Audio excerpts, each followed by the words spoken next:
Hi everyone, let's talk about Shubman Gill. जब हम सब एक ही बात को लेकर बार बार घूमते रहते हैं कि क्या रोहित और विराट 2027 का वर्ल्ड कप खेलेंगे या नहीं, क्या उनकी बॉडी इतना लोड हैंडल कर पाएगी या नहीं, क्या वही सबसे बड़े डिसाइडिंग फैक्टर्स है या नहीं। हम सबको पता है कि रोहित शर्मा एक गॉड टियर ओपनर है, विराट कोहली इस प्लेनेट पर सांस लेने वाले सबसे महान रन चेजर है। दोनों ही लेजेंड्स हैं और दोनों मॉडर्न इंडियन क्रिकेट के जीते जागते मॉन्यूमेंट्स हैं। लेकिन हम सब एक और भी ज्यादा इम्पोर्टेंट चीज को कम्प्लीटली इग्नोर कर रहे हैं।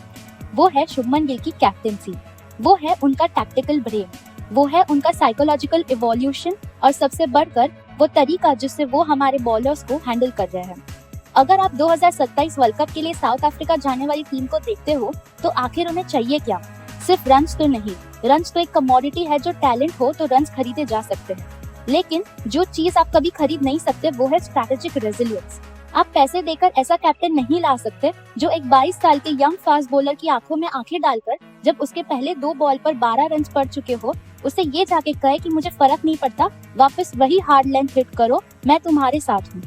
अब इस बात को और प्रिसाइसली मैं समझाती हूँ जून 2026 और जुलाई 2026 का एग्जाम्पल के साथ। अफगानिस्तान इंडिया टूर पर आती है। अब एक यूजुअल फैन अफगानिस्तान को देखकर सोचेगा कि अरे घर की ही बायलैटरल सीरीज है, आराम से जीत जाएंगे। आज के टाइम अफगानिस्तान के पास व्हाइट बॉल क्रिकेट की सबसे टॉक्सिक और सफोकेटिंग स्पिन अटैक में से एक है। इंडियन कंडीशंस में चाहे टर्निंग ट्रैक हो या फ्लैट विकेट हो, उनके स्पिनर्स ओडीआई को एक लिविंग नाइटमेयर बना देते हैं। ये एक ट्रिकी वेन्यू था, ब्रीज चल रही थी और नई बॉल अर्ली मूवमेंट करती थी।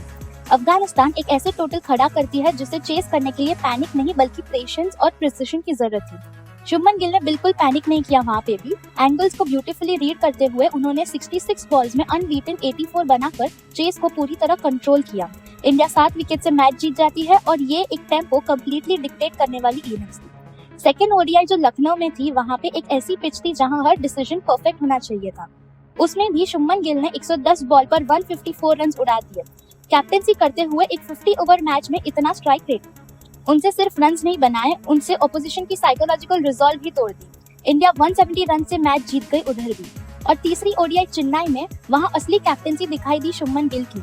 एक सेल्फिश कैप्टन, एक ऐसा कैप्टन जो सिर्फ अपने पर्सनल माइलस्टोन के पीछे भाग रहा हो, जो फैन बॉयज को इम्प्रेस करना चाहता हो। वो आराम से बैटिंग करने आता है और एक सेंचुरी बनाकर अपनी एवरेज और रिकॉर्ड्स को बड़ा कर लेता है। लेकिन शुभमन ने क्या किया? वो समझते थे कि जायसवाल को प्रेशर में गेम टाइम चाहिए, वो समझते थे कि टीम को देखना है तो टॉप ऑर्डर कैसे फंक्शन करती है जब कैप्टन अपना रोल थोड़ा चेंज करते हैं। इसीलिए वो खुद एक स्टेप पीछे हट गए और यंग प्लेयर को शाइन करने का मौका दिया। और फिर आता है जुलाई 2026। इंग्लैंड टूर का T20 इंटरनेशनल लेग एक कंप्लीट डिजास्टर था। आयरलैंड और इंग्लैंड दोनों जगह इंडिया पूरी तरह से पीट गई। यंग प्लेयर्स कंप्लीटली लॉस नजर आ रहे थे, कंडीशंस हॉस्टाइल थी, बॉल इतना स्विंग कर रही थी जैसे कॉर्नर्स के अराउंड घूम रही हो। ब्रिटिश मीडिया ने ट्रांजिशन एरा को ऑब्लिटरी लिखना ऑलमोस्ट शुरू कर दिया था। शुभमन की कैप्टेंसी पर प्रेशर हर गुजरते दिन 7 और ज्यादा बढ़ता रहता था और सोशल मीडिया पर फैंस वही कर रहे थे जो वो सबसे अच्छा करते हैं, पैनिक। पुराने प्लेयर्स को वापस लाने की डिमांड और हर दूसरी पोस्ट में पास्ट को याद करने का रोना। पर 14 जुलाई 2026 में एजबैस्टन में इंडिया वर्सेस इंग्लैंड की फर्स्ट ओडीआई में इंग्लैंड एक हाईली कॉम्पिटिटिव 259 का टारगेट सेट करती है। पिच डैम्प है, ग्रीन है, मिजरेबल इंग्लिश कंडीशंस। रोहित सिर्फ 11 रन बनाकर आउट हो जाते हैं। विराट कोहली उसके तुरंत बाद सिर्फ 5 रन पर पेविलियन लौट जाते हैं। स्कोरबोर्ड देखकर लगता है जैसे कोई हॉरर मूवी ही चल रही थी। दोनों लेजेंड्स पेविलियन में ही वापस थे। जिन की फैक्टर्स की बात फैंस रोज करते रहते थे वो दोनों ही आउट हो चुके थे। इंग्लैंड की सीमर्स को खून की स्मेल आ चुकी थी और पूरी सीरीज हाथ से निकलती हुई दिख रही थी। तब इंडिया और पब्लिक ह्यूमिलिएशन के बीच अगर कोई दीवार बनके खड़ा रहा तो वो है शुभमन गिल। जब हर कोई सिर्फ इस बात पर रोता रहता है कि 2027 में सीनियर्स होंगे या नहीं, तब हॉस्टाइल कंडीशंस में जब सीनियर्स फेल हो जाते हैं, रन्स कौन बना रहा है? शुभमन गिल बना रहा है। 2026 में उनका ओडीआई एवरेज एक रिडिकुलस 99.8 पर बैठा हुआ है। सोचिए इस बात को, एक प्लेयर को जो सिर्फ बैटिंग ही नहीं कर रहा बल्कि पूरी फील्ड का टैक्टिकल बर्डन भी अपने कंधों पर लेकर चल रहा है, वो इस लेवल की बैटिंग कर रहा है। अब चलिए बॉलिंग साइड पर भी आते हैं। कई सालों तक इंडियन कैप्टेंसी कभी कभी एक बहुत रिजिड और ओवर कैलकुलेटेड अप्रोच का शिकार कर रही है। अगर कोई बॉलर थोड़ा रन दे देता है तो उसे तुरंत अटैक से हटा दिया जाता है। अगर कोई यंग बॉलर अपनी लेंथ मिस कर देता तो कैप्टन हाथ हवा में उड़ा देता है, फ्रस्ट्रेशन एक्सप्रेस देता है और गुस्से में फील्ड बदल देता है। आप जानते हो इसका एक यंग प्लेयर पर क्या साइकोलॉजिकल इफेक्ट पड़ती है? मान लो कोई लड़का अपना 5वां या 6ठा इंटरनेशनल मैच खेल रहा हो, उसका कॉन्फिडेंस वही टूट जाता है। वो विकेट्स लेने के लिए बॉलिंग करना बंद कर देता है, उसका फोकस इतना ही रह जाता है कि कहीं और रन ना पड़ जाए। और डिफेंसिव बॉलिंग की वो चीज है जो साउथ अफ्रीका जैसे वर्ल्ड कप में आपको हरा देती है। पर शुभमन गिल ने इस पूरी स्क्रिप्ट को उल्टा कर दिया। वो एक बॉलर्स कैप्टन है।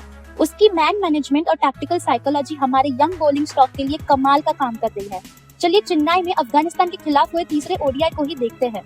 पिच बिल्कुल ही फ्लैट थी, बैटर्स के लिए एक कंप्लीट पैराडाइज। मैच की शुरुआत में अफगान ओपनर्स अग्रेसिव इंटेंट के साथ आए थे। उन्होंने हमारे यंग पेस सेंसेशन प्रसिद्ध कृष्णा को टारगेट करना शुरू कर दिया था। वो उसकी लेंथ को अच्छी तरह रीड कर रहे थे, वो उसकी पेस को यूज कर रहे थे और उसे इनफील्ड के ऊपर से बाउंड्रीज और सिक्सेस मार रहे थे। पुराने टाइम की कैप्टनसी में आप क्या देखते हैं? कैप्टन पैनिक करता है, फास्ट बॉलर को तुरंत अटैक से हटा देता है, एक डिफेंसिव स्पिनर ले आता है और सिर्फ रन रोकने की कोशिश करता है। लेकिन शुभमन गिल ने क्या किया? उस मूवमेंट को ब्रॉडकास्ट पर ध्यान से देखा और प्रसिद्ध से दूर चलकर नहीं गए। उसने फ्रस्ट्रेशन नहीं दिखाई प्रसिद्ध को, सीधा मिड ऑफ से चलकर प्रसिद्ध कृष्णा के पास जाके उनके कंधे पर हाथ रखा, लगभग 30 सेकंड तक उनसे बात की और उनका कॉन्फिडेंस रिबिल्ड किया। बाद में डगआउट से जो रिपोर्ट आई, उनके हिसाब से गिल ने उसे सिर्फ इतना कहा कि उन्हें फर्क नहीं पड़ता कि आज तुम 70 रन भी दे दो, यहाँ अपनी एक्स्ट्रा बाउंस की वजह से है वो, सिर्फ बचाने की फुल मत डालना, हार्ड लेंथ हिट करो, स्लिप्स हटा नहीं रहे वो, और मैं तुम्हारे लिए अटैकिंग फील रखूंगा। यही होती है असली लीडरशिप। उसने स्कोर बोर्ड का प्रेशर बॉलर के दिमाग से निकाल दिया और फिर क्या हुआ? प्रसिद्ध कृष्णा का पूरा रिदम ही बदल गया। अपने कैप्टन का कंप्लीट बैकिंग मिलने के बाद उन्होंने अफगानिस्तान की बैटिंग लाइनअप को तोड़ कर रख दिया। करियर बेस्ट स्पेल, 5 विकेट सिर्फ 23 रन देकर ये परफॉर्मेंस प्रसिद्ध कृष्णा की नहीं थी, ये उतनी ही शुभमन गिल की साइकोलॉजिकल बैकिंग की भी परफॉर्मेंस थी। ये और एक आइसोलेटेड इंसिडेंट नहीं था। एजबैस्टन में भी 14 जुलाई को इंग्लैंड के खिलाफ मिडिल ओवर्स में अक्षर पटेल बॉलिंग कर रहे थे। इंग्लैंड के बैटर्स प्रेशर तोड़ने के लिए उस पर अटैक करते हैं। अक्षर 2 बड़े सिक्सेस खा लेते हैं। क्राउड एकदम उठ जाती है। ट्रेडिशनल टेक्टिकल टेक्स्ट बुक क्या कहती है इस बात पर कि स्पिनर को हटाइए, एक फास्ट बॉलर वापस लाइए और रन फ्लो कंट्रोल किए। लेकिन गिल ने सिर्फ रन्स नहीं देखे, वो साइकोलॉजी देख रहे थे। उसे पता था कि अगर इस वक्त अक्षर को अटैक से हटा दिया तो सिर्फ एक ओवर नहीं निकलेगा, पूरे टूर के लिए उसका कॉन्फिडेंस पर असर आएगा। इसीलिए शुभमन उसके साथ खड़े रहे, उन्हें कंटिन्यू करवाया और बॉल को फाइट करके शॉट ना मारने पर टेम्प्ट किया। शुभमन गिल ने उसे फेल होने की परमिशन भी दी और वही कॉन्फिडेंस भी बदला दिया। और फिर फाइनल फिगर्स ये आई कि अक्षर पटेल ने 4 विकेट्स फॉर 62 रन दिए। वही चीज गुरनूर बरार के साथ भी देखिए, एजबैस्टन में 2 विकेट्स फॉर 61 रन लेते हुए। ये एक हाई स्कोरिंग एनवायरनमेंट है सामने वाले वर्ल्ड क्लास इंग्लिश बैटर्स के। ऐसे स्टेज पर कोई भी डेब्यूटेंट या इनएक्सपीरियंस बॉलर मेंटली कोलैप्स कर सकता है, लेकिन शुभमन का अप्रोच बिल्कुल अलग है। वो इनको अपनी फील्ड खुद डिजाइन करने देते हैं। सोचिए जरा, ये कितनी रिवोल्यूशनरी सोच है। नॉर्मली कैप्टन मिड ऑफ पर खड़े होते हैं, हाथ हिला हिलाकर फील्डर को इधर उधर भेजते रहते हैं। बॉलर को बताते हैं कि थर्ड मैन कहाँ होगा, डीप स्क्वायर लेग कहाँ होगा और फाइन लेग ऊपर रहेगा या नीचे। लेकिन शुभमन क्या करते हैं? वो बॉलर के पास जाकर एक सिंपल सवाल पूछते हैं कि तुम्हें कौन सी बॉल डालना चाहते हो, उसके हिसाब से अपनी फील्ड सेट करो। एग्जीक्यूशन तुम्हारा और अगर प्लान फेल हुआ तो जिम्मेदारी मेरी। यही बॉलर फर्स्ट साइकोलॉजी आज एक पूरा बॉलिंग पैक क्रिएट कर रही है।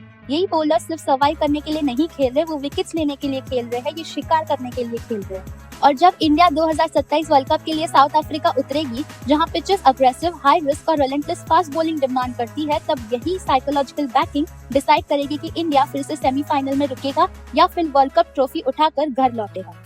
रोहित और विराट इंडियन क्रिकेट का गोल्डन आर्काइव है। वो टैक्टिकल ब्रेन ट्रस्ट है। जब वर्ल्ड कप के किसी नॉकआउट मैच में प्रेशर अपनी एब्सोल्यूट लिमिट पर पहुंच जाती है, तब 90,000 लोग स्टेडियम में चीख रहे होते हैं। जब पूरा एटमॉस्फेयर एक प्रेशर कुकर बन रहा होता है, तब आपको विराट कोहली चाहिए होते हैं, चाहे वो लॉन्ग ऑन पर खड़े हो या शॉर्ट कवर पर अपनी आइसी अनशेकेबल कामनेस से पूरी टीम को स्टेबिलिटी दे सके। आपको रोहित शर्मा चाहिए होते हैं, जो तुरंत टेक्निकल फीडबैक दे सके कि बॉल सीम से कैसे बिहेव कर रही है, बाउंस कैसा है और बैटर को किस चीज का ध्यान रखना चाहिए। और सबसे इंटरेस्टिंग बात ये है कि शुभमन गिल खुद भी ये बात समझते हैं। वो इतने स्मार्ट है कि उसे पता है कि उसे सब कुछ नहीं पता। इंग्लैंड टूर से पहले प्रेस कॉन्फ्रेंस में उन्होंने खुद ओपनली कहा था कि रोहित और विराट अब इंडियन बैटिंग लाइनअप की बैकबोन है और 2027 वर्ल्ड कप विजन का सेंट्रल हिस्सा है। कुछ ही वक्त पहले उन्होंने ये भी रिवील किया कि वो विराट कोहली के साथ क्लोज डोर स्ट्रेटजी सेशंस भी करते हैं। और ध्यान रहे, वो मीटिंग्स बैटिंग टेक्निक डिस्कस करने के लिए नहीं होती, वो मीटिंग्स डोमेस्टिक टैलेंट स्काउटिंग के लिए होती है। शुभमन गिल एक्टिवली विराट से डिस्कस भी करते हैं कि कैसे यंग डोमेस्टिक प्लेयर्स मेंटली इतने स्ट्रॉन्ग है कि अगले 18 महीनों में उन्हें ग्रूम करके वर्ल्ड कप सेटअप का हिस्सा बनाया जा सके। लेकिन यहाँ एक बहुत बड़ा डिस्टिंक्शन है जो इस देश के हर क्रिकेट फैन को अपने दिमाग में परमानेंटली लिख लेना चाहिए कि रोहित और विराट अगर स्ट्रक्चरल स्टेबलाइजर्स है, तो शुभमन गिल एक ऑपरेशनल डायरेक्टर है। एक बिल्डिंग अपनी फाउंडेशन के बिना कभी खड़ी नहीं हो सकती क्योंकि फाउंडेशन ही पूरी स्ट्रक्चर को सपोर्ट करती है। लेकिन फाउंडेशन ये डिसाइड नहीं करती कि बिल्डिंग किस डायरेक्शन में एक्सपांड होगी, विंडोज कैसे होगी, रूम्स कैसे डिजाइन होंगे, मॉडर्न आर्किटेक्चर कैसा दिखेगा। और इस इंडियन टीम का आर्किटेक्ट है शुभमन गिल। शुभमन गिल की कैप्टेंसी, उनका आउटपुट एक नोन वेरिएबल है। हमें पता है वो रन्स देंगे, हमें पता है वो एक्सपीरियंस देंगे, हमें पता है कि वो प्रेशर सिचुएशन में डिसीजन मेकिंग और कंपोजर लेके आएंगे। और यहीं पर गिल की कैप्टेंसी सबसे बड़ा डिफरेंस क्रिएट करती है। वो एक डायनामिक वेरिएबल है जो पूरे सिस्टम को बदल सकते हैं। वही डिसाइड करेगा कि रोहित और विराट का वर्कलोड कैसे मैनेज किया जाए ताकि साउथ अफ्रीका पहुंचते पहुंचते उनकी बॉडीज कंप्लीटली एग्जॉस्टेड या ब्रोकन ना हो जाए। वही डिसाइड करेंगे कि किसी पर्टिकुलर मैच में एक्स्ट्रा बॉलिंग ऑप्शन खिलाना है या फिर एक एडिशनल बैटिंग ऑलराउंडर के साथ जाना है। साउथ अफ्रीका में 50 ओवर क्रिकेट खेलना इंडिया में ओडीआई खेलने जैसा बिल्कुल नहीं होता। वहाँ पर आप सिर्फ पिच के स्लो होने का वेट नहीं कर सकते।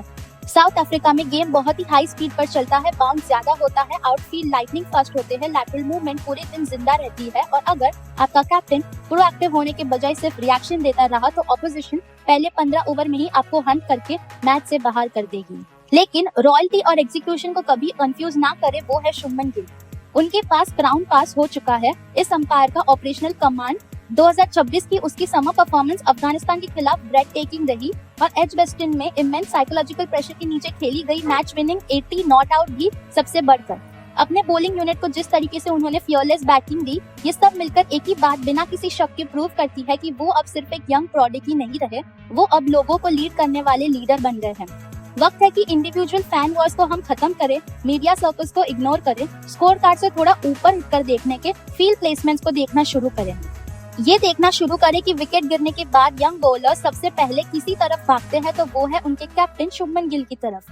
2027 वर्ल्ड कप के लिए अगर एक फैक्टर सबसे ज्यादा इम्पोर्टेंट है तो वो है शुभमन गिल की कैप्टेंसी। End of discussion. अब इस आदमी को अपने अंपायर को बिल्ड करने की शांति दे ताकि हम भी रोहित और विराट को ओडीआई वर्ल्ड कप ट्रॉफी के साथ देख सकें। बताइए आप लोग इस बारे में क्या सोचते हैं।